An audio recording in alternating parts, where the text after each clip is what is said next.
ते प्रश्न तुम्ही निर्गमित केलेले आहेत किंवा त्या त्या विभागाला तुम्ही तसे निर्देश दिलेले आहेत. तुम्ही निवडणुकीला सामोरं जात असताना महाराष्ट्रातल्या ओबीसी भटके विमुक्त जात समूहांच्या वेगवेगळ्या जातीच्या महापुरुषांच्या नावानं तुम्ही महामंडळांची घोषणा केली. त्या महामंडळांचे अध्यक्ष कुठे आहेत? त्या महामंडळांना कार्यालय भेटली का?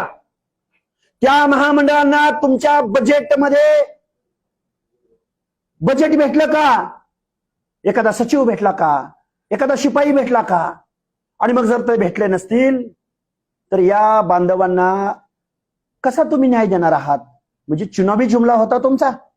ओबीसीचं मतदान हवं होतं तुम्हाला. सत्तेपर्यंत जायला तुम्हाला आमच्या वाड्या वस्त्या तांड्यावरची लोक आठवतात.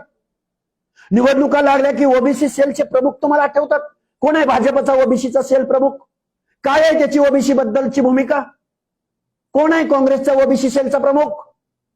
आज रोजी ओबीसीचं आरक्षण गेले, ओबीसी सेलचे प्रमुख. अरे लाज तुम्हाला त्या पदावरती. अरे लाजा वाटल्या पाहिजेत तुम्हाला. ओबीसीचं आरक्षण संपुष्टात येत असताना तुम्ही ओबीसी सेलच्या प्रमुख पदावर काम करताय, नगरसेवक म्हणून निवडून जाताय. पुण्यामधलं, पिंपरी चिंचवड मधलं, कॉर्पोरेशन मधलं ओबीसीचं आरक्षण संपुष्टात आलंय. कुठल्या भाषेत सांगायचं? कुठं आहे संविधान? कुठं आहे गावगाड्यातले घटक ज्यांच्या बाबतीमध्ये सामाजिक दुजाभाव झाला, ज्यांनी जातीत जन्म घेतल्या कारणानं त्यांना या परिस्थितीला सामोरं जावं लागलं. त्यांना महामानव डॉक्टर बाबासाहेब आंबेडकरांनी 340व्या कलमामध्ये त्यांचा कास्टवाईज सेन्सस करा म्हणून सांगितलं. नाही, अरे 7 समुद्रा पलीकडून आलेल्या इंग्रजांनी कास्टवाईज सेन्सस केला. पण या मातीमधल्या लोकांनी ज्या लोकांवरती अन्याय केला, ज्याला गावगाड्याच्या ग्रामदैवताच्या गाभाऱ्यामध्ये प्रवेश दिला नाही, त्या माणसांना न्याय देण्यासाठी ही माणसं पुढे येत नाहीत. मग जरांगे सारखं टिनपाट टंबऱ्याळ उठतं आणि काय म्हणतं ते की ह्या ओबीसी मध्ये ज्या जाती टाकल्या 94ला त्यांचा कुठला सर्वे केला? काय म्हणतं ते? त्यांचा कुठला सर्वे केला? ओबीसींचा कुठला सर्वे केला? अरे त्या टिनपाट टंबऱ्याळ माणसाला सांगा, ओबीसींचा सर्वे करायची आवश्यकता नाही. या महाराष्ट्राच्या, या भारत देशाच्या गावगाड्यामध्ये समाज व्यवस्थेमध्ये नाभिकाला कोणत्या दुजाभावाला सामोरं जावं लागलं? परटाला कुठल्या दुजाभावाला सामोरं जावं लागलं? पारद्याला कुठल्या दुजाभावाला सामोरं जावं लागलं? मेंढपाळाला मेंढ्याचे कळप घेऊन जात येत असताना त्याला कुठल्या दुजाभावाला सामोरं जावं लागलं? त्या जातीमध्ये जन्म घेतला म्हणून बेरड, बेडर, रामोशी, बेलदार, वडार या माणसांना कुठल्या सोशल डिस्क्रिमिनेशनला सामोरं जावं लागलं?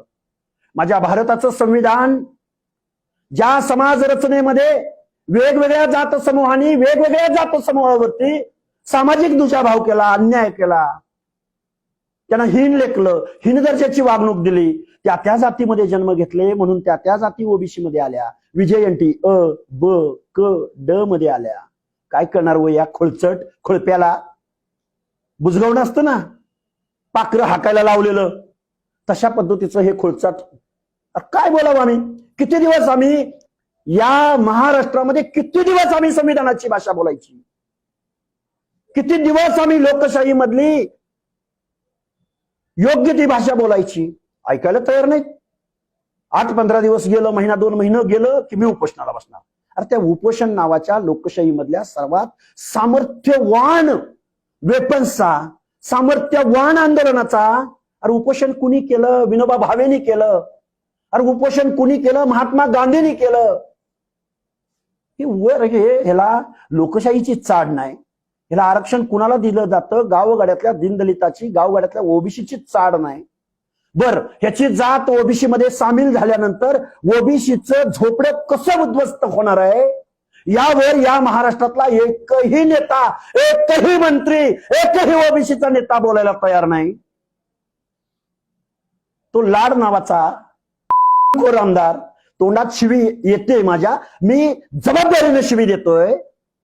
तो त्याचा उद्योग उभा केलाय. तो आमच्या या सगळ्या लोकांची खाऊन देणं तो उद्योग उभा केलाय. तो काय म्हणतो की मनोज दादानं हत्ती अख्खा गेलाय आणि शिपूट राहिलाय. म्हणजे ओबीसीचं आरक्षण सगळं संपलंय, आता शिपूट राहिलाय, तो शेपूट काढायला मी आलोय. म्हणजे तू ओबीसीचं आरक्षण संपवायला आलायस? भाजपनं तुला यासाठी पाठवलं? परत म्हणतो मी माझा समाज म्हणून आलो. अरे पहिला आमदारकीचा राजीनामा देन, तुझी काय अक्कल पाजळायची? तू पण बस उपोषणाला. अडवलं तुला कुणी? हे वास्तव आहे. 60% ओबीसींचं हे वास्तव आहे.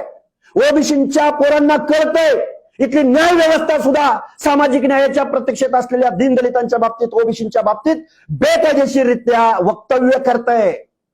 न्यायालय सुद्धा. अरे जनता सार्वभौम आहे, आम्हाला बोलायचा अधिकार आहे. सन्माननीय चांगल्या न्यायाधीशांचा रिस्पेक्ट करून बोलतो. म्हणे ओबीसी मध्ये जन्माला आला नोकरदार असेल तर त्याच्या पोराला कशाला आरक्षण?